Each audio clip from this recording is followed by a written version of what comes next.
ప్రభాస్తో చేశాను. ఓకే. ప్రభాస్తో నేను ఆయన ఒక మటన్ షాప్లో ఫైట్.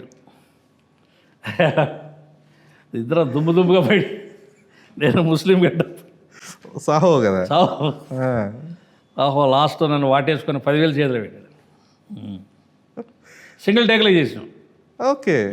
అదే ఆయనకి నచ్చింది. ఆయన మా నాన్న నచ్చింది ఏంటంటే నా చేతిలో 2 కత్తులు ఉండి కూడా ఆయనకి అంత సిలుకు ఆయనకి తగలనీయకుండా మటన్ షాప్ మొత్తంలో కూడా ఆయన ఇడిబడిన కత్తి తగలనీయకుండా ఆయనతో నైస్గా ఆ చేసినందుకు ఆయన 10,000 ఇచ్చాడు.